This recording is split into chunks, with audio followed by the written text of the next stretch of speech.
नमस्कार, मैं अर्पित सुमन, assistant professor, महिला कॉलेज चाईबासा। आज मैं बीएड सेमेस्टर 4 के छात्रों के लिए जो टॉपिक लेकर आई हूँ वो पेपर 8B के यूनिट 3 से है। कंटिन्यूअस एंड पीरियोडिक इवैल्यूएशन, सतत एवं आवधिक मूल्यांकन। तो आइए देखते हैं सतत एवं आवधिक मूल्यांकन क्या है। सतत मूल्यांकन, कंटिन्यूअस इवैल्यूएशन। आइए हम देखते हैं कि सतत मूल्यांकन, कंटिन्यूअस इवैल्यूएशन क्या है। सतत मूल्यांकन के अंतर्गत मूल्यांकन कार्य सत्र के अंत में ना होकर संपूर्ण सत्र के दौरान चलता रहता है। जैसा कि यहाँ नाम से यह स्पष्ट है कि यह सतत मूल्यांकन है, कंटिन्यूअस इवैल्यूएशन है। मतलब यहाँ मूल्यांकन कार्य, इवैल्यूएशन वर्क सत्र के अंत में ना होकर संपूर्ण सत्र के दौरान चलता रहता है।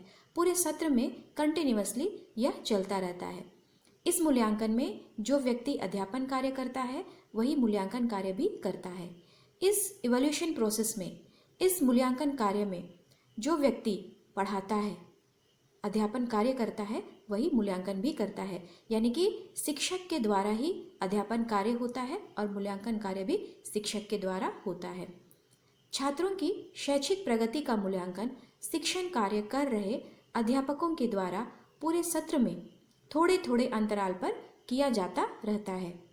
जो शिक्षक शिक्षण कार्य करते हैं उनके द्वारा पूरे सत्र में थोड़े थोड़े अंतराल पर, यानी कभी क्लास टेस्ट, कभी यूनिट टेस्ट, इस तरह से थोड़े थोड़े अंतराल पर मूल्यांकन का कार्य चलता रहता है तथा छात्रों को उनकी कमियों व सफलताओं की जानकारी दी जाती है। यह कंटिन्यूअसली पूरे सत्र में चलता रहता है और इस दौरान छात्र की जो कमी है, उसकी जो सफलता है, इसके बारे में भी बताया जाता है। इससे छात्रों को पृष्ठपोषण यानी फीडबैक मिलता है तथा वह अपनी क्षमताओं के अनुसार प्रगति करने के लिए प्रयासरत रहते हैं। जब शिक्षक के द्वारा पूरे सत्र में थोड़े थोड़े अंतराल पर मूल्यांकन कार्य किया जाता है, छात्र की कमी और सफलता के बारे में बताया जाता है, यानी उनको फीडबैक मिलता रहता है, जिससे छात्र अपनी क्षमता के अनुसार प्रगति करने के लिए प्रयासरत रहते हैं। यह संरचनात्मक मूल्यांकन, फॉर्मेटिव इवैल्यूएशन के नाम से भी जाना जाता है। पिछले स्लाइड में हमने यह देखा कि कंटिन्यूअस इवैल्यूएशन, सतत मूल्यांकन के द्वारा छात्रों को अपनी कमी एवं सफलता के बारे में जानने का अवसर मिलता है और वह अपनी कमी के बारे में जान करके उसे सुधारने का प्रयास करते हैं। तो हम इसे इस तरह से समझ सकते हैं कि कंटिन्यूअस इवैल्यूएशन, सतत मूल्यांकन के द्वारा छात्र स्वयं में सुधार कर सकते हैं, इसलिए इसे संरचनात्मक मूल्यांकन यानी फॉर्मेटिव इवैल्यूएशन भी कहा जाता है। इसमें शिक्षकों के द्वारा छात्रों की शैक्षिक प्रगति का मूल्यांकन करने के लिए लिखित परीक्षा के साथ साथ विभिन्न प्रविधियां एवं उपकरणों का प्रयोग किया जाता है। यानी हम ये जानते हैं कि शिक्षक के द्वारा ही यहाँ मूल्यांकन कार्य होता है, जिसमें लिखित परीक्षा, रिटन एग्जाम के साथ साथ विभिन्न प्रविधियां, जिसमें हम कह सकते हैं साइकोलॉजिकल टेस्ट, जिसमें इंटेलिजेंट टेस्ट, बुद्धि परीक्षण आता है। इसके अलावा ऑब्जर्वेशन यानी अवलोकन, इंटरव्यू, साक्षात्कार, रेटिंग स्किल, ये सब अन्य विधि एवं उपकरण आते हैं, तो इनका भी प्रयोग किया जाता है। फिर कहा गया है यह छात्रों के साथ साथ शिक्षकों को भी अपनी शिक्षण योजना में सुधार लाने का अवसर प्रदान करता है। जिस तरह से छात्र अपनी कमी को जानकर उसमें सुधार लाते हैं, उसी तरह से शिक्षकों को भी अपनी शिक्षण विधि, शिक्षण रणनीति, टीचिंग स्ट्रैटेजी के बारे में जानने का मौका मिलता है और आवश्यकता अनुसार वो उसमें सुधार लाते हैं। सतत मूल्यांकन परीक्षा सुधार के दृष्टिकोण से संपूर्ण शिक्षा प्रणाली में एक सार्थक कदम है। यानी कि जो एग्जामिनेशन रिफॉर्म्स हैं उसके दृष्टि से संपूर्ण शिक्षा प्रणाली में यह कंटिन्यूअस इवैल्यूएशन एक सार्थक कदम के रूप में उभर रहा है। सतत मूल्यांकन की विशेषताएं, कैरेक्टरिस्टिक्स ऑफ कंटिन्यूअस इवैल्यूएशन। आइए देखते हैं सतत मूल्यांकन की क्या क्या विशेषताएं हैं। यह छात्र का व्यापक दृष्टि से मूल्यांकन करने में समर्थ होती है। व्यापक यानी कि वृहद पैमाने पर, कॉम्प्रिहेंसिव। इसे इस तरह से समझ सकते हैं कि विषय के ज्ञान के साथ साथ अन्य पक्षों के ज्ञान का मूल्यांकन भी सतत मूल्यांकन के द्वारा हो सकता है, जैसे CCA के द्वारा या अन्य एक्टिविटीज़ के द्वारा। जो शिक्षक होते हैं वह छात्र का व्यापक दृष्टि से मूल्यांकन कर पाते हैं। फिर है, यह छात्रों के व्यक्तित्व की जानकारी देने में सहायक होती है। चूंकि यह व्यापक दृष्टि से मूल्यांकन करने में सक्षम होता है, तो व्यापक दृष्टि के अंतर्गत ही व्यक्तित्व की जानकारी भी प्राप्त हो जाती है। यह छात्रों की बहुआयामी शैक्षिक प्रगति का मापन करती है। बहुआयामी यानी कि मल्टी डायमेंशनल। यह छात्रों के केवल किताबी ज्ञान का ही मापन नहीं करती, बल्कि उसके बहुआयामी शैक्षिक प्रगति का भी मापन करती है। शिक्षण अधिगम में सुधार के लिए मार्गदर्शन करती है। टीचिंग लर्निंग प्रोसेस में सुधार की आवश्यकता है, तो उसके लिए भी यह मार्गदर्शन करती है। पिछले स्लाइड में हमने यह देखा कि छात्र की कमियों के साथ साथ शिक्षक भी अपने बारे में जान पाते हैं और आवश्यकता के अनुसार अपने शिक्षण विधियों या शिक्षण रणनीतियों में टीचिंग मेथड्स या टीचिंग स्ट्रैटेजी में सुधार कर सकते हैं। इसलिए यहाँ पर कहा गया है कि शिक्षण अधिगम में सुधार के लिए मार्गदर्शन करती है। तो इस तरह से हमने देखा कि सतत मूल्यांकन कंटिन्यूअस इवैल्यूएशन के द्वारा छात्र का व्यापक दृष्टि से मूल्यांकन हो सकता है। सतत मूल्यांकन हेतु कार्य, फंक्शंस फॉर कंटिन्यूअस इवैल्यूएशन। आप सब ये जानते हो कि सतत मूल्यांकन कंटिन्यूअस इवैल्यूएशन शिक्षक के द्वारा होता है। तो सतत मूल्यांकन करने के लिए शिक्षक को क्या कार्य करने होते हैं? पहला पॉइंट है, शैक्षिक कार्यक्रम के गुण व दोषों के संबंध में स्पष्ट प्रमाण एकत्रित करना। जो एजुकेशनल प्रोग्राम है उसके गुण और दोष को जानना और उसके बाद उसके संबंध में स्पष्ट प्रमाण एकत्रित करना। फिर दूसरा पॉइंट है, इन प्रमाणों के आधार पर कार्यक्रम की कमियों को सम्मुख रखना।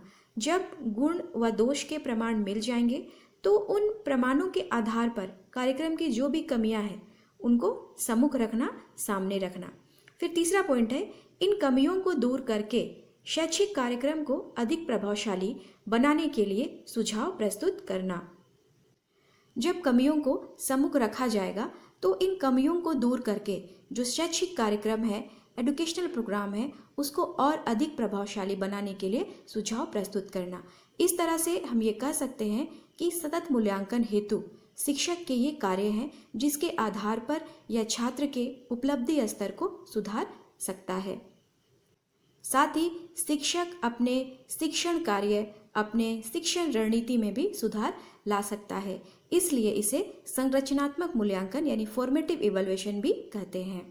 आवधिक मूल्यांकन, पीरियोडिक इवैल्यूएशन, यह भी नाम से स्पष्ट है कि किसी अवधि का निर्धारण करना, उसके बाद मूल्यांकन करना। तो आइए देखते हैं कि आवधिक मूल्यांकन, पीरियोडिक इवैल्यूएशन क्या होता है। आवधिक मूल्यांकन सत्र के अंत में लिया जाता है, यानी पीरियोडिक इवैल्यूएशन किसी भी सेशन के एंड में लिया जाता है। इस मूल्यांकन में एक अवधि निर्धारित कर ली जाती है। पीरियोडिक इवैल्यूएशन में एक अवधि, एक पीरियड का निर्धारण कर लिया जाता है। उसके बाद मूल्यांकन कार्य होता है, जिसके आधार पर त्रैमासिक, अर्धवार्षिक तथा वार्षिक परीक्षाओं का आयोजन किया जाता है। जब अवधि का निर्धारण कर लिया जाता है, उसके बाद त्रैमासिक यानी कि क्वार्टरली, अर्धवार्षिक, हाफ ईयरली तथा वार्षिक परीक्षा यानी कि एनुअल एग्जाम्स का आयोजन किया जाता है। यह छात्र की प्रगति का विद्यालय पक्ष, स्कॉलास्टिक एस्पेक्ट्स तक ही सीमित है। हमने कंटिन्यूअस इवैल्यूएशन में देखा कि वह छात्र के विद्यालय पक्ष के साथ साथ गैर विद्यालय पक्ष पर भी कार्य करता है, लेकिन आवधिक मूल्यांकन में यह सिर्फ विद्यालय पक्ष तक ही सीमित है, यानी विद्यालय में पढ़ाए जाने वाले विषयों तक ही यह सीमित है। यह मौखिक, लिखित तथा प्रयोगात्मक परीक्षा के द्वारा आवधिक मूल्यांकन किया जाता है।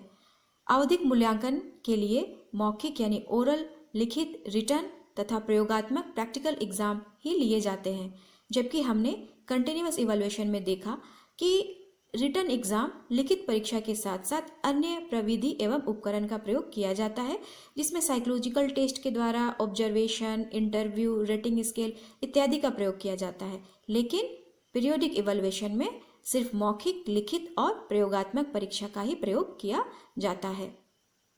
साथ ही इसे योगात्मक मूल्यांकन, समेटिव इवैल्यूएशन भी कहते हैं। यह विभिन्न शिक्षण संस्थाओं के परीक्षा परिणामों में एकरूपता यूनिफॉर्मिटी लाने के दृष्टिकोण से अत्यंत महत्वपूर्ण है। आवधिक मूल्यांकन पीरियोडिक इवैल्यूएशन विभिन्न शिक्षण संस्थाओं के परीक्षा परिणामों में एकरूपता यानी यूनिफॉर्मिटी लाने के दृष्टि से बहुत ही ज़्यादा महत्वपूर्ण होता है। यह कार्यक्रम निर्माण में सहयोग प्रदान नहीं करता बल्कि निर्णय लेने का कार्य करता है।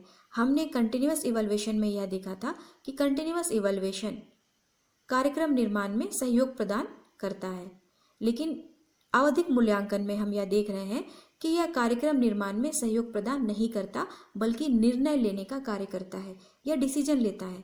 तो यह किस चीज़ का डिसीजन लेता है, आइए हम आगे देखते हैं। इसका उद्देश्य छात्र की उपलब्धि का आकलन करके उसे आगामी कक्षा में प्रोन्नत करने या ना करने का निर्णय लेना है। यानी कि पीरियोडिक इवैल्यूएशन के द्वारा, आवधिक मूल्यांकन के द्वारा यह निर्णय लिया जाता है कि छात्र पास होगा या फेल होगा। यदि वो पास होगा तो आगामी कक्षा में वो चला जाएगा और फेल होगा तो वो आगामी कक्षा में नहीं जाएगा। यानी कि इसका उद्देश्य है छात्र की उपलब्धि का आकलन करके उसे आगामी कक्षा में प्रोन्नत करने या ना करने का निर्णय लेना। तो इस तरह से हमने देखा कि पीरियोडिक इवैल्यूएशन के द्वारा छात्र की प्रोन्नति यानी प्रमोशन उच्च कक्षा में होता है।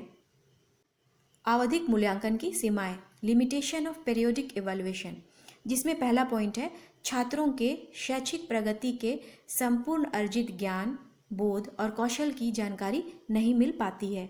मैंने आप लोगों को बताया था कि आवधिक मूल्यांकन पीरियोडिक इवैल्यूएशन जो है वह विद्यालय पक्ष तक ही सीमित है, विद्यालय के विषयों तक ही सीमित है। इस कारण से यह छात्रों के शैक्षिक प्रगति के संपूर्ण अर्जित ज्ञान, बोध और कौशल की जानकारी को नहीं दे पाती है। दूसरा पॉइंट है छात्रों के व्यक्तित्व की जानकारी उपलब्ध नहीं हो पाती है। इसमें भी यही है कि यह विद्यालय पक्ष तक ही सीमित है, जिस कारण से छात्र के व्यक्तित्व को नहीं जान पाती है और उसके बारे में कोई भी जानकारी उपलब्ध नहीं करा पाती है। तीसरा पॉइंट है यह छात्रों के बहुआयामी शैक्षिक प्रगति का मापन नहीं कर पाती है और ना ही शिक्षण अधिगम में सुधार के लिए मार्गदर्शन करती है। यह छात्रों के मल्टी डायमेंशनल एजुकेशनल प्रोग्रेस को नहीं माप सकती है। क्यों? क्योंकि यह केवल विद्यालय पक्ष तक ही सीमित है, विद्यालय के विषयों तक ही सीमित है और ना ही शिक्षण अधिगम में सुधार के लिए मार्गदर्शन करती है। आप सब ये जानते हो कि यह सत्र के अंत में लिया जाता है, सेशन के एंड में लिया जाता है, जिस कारण से शिक्षण अधिगम टीचिंग लर्निंग में भी सुधार के लिए कोई मार्गदर्शन नहीं दे पाती है। तो इस तरह से हमने देखा कि आवधिक मूल्यांकन की कौन कौन सी सीमाएं हैं और आज हम लोगों का जो विषय था कंटिन्यूअस इवैल्यूएशन और पीरियोडिक इवैल्यूएशन यहीं पर समाप्त होता है। मुझे उम्मीद है कि आज आप लोगों को जो भी पढ़ाया गया समझ में आ गया होगा।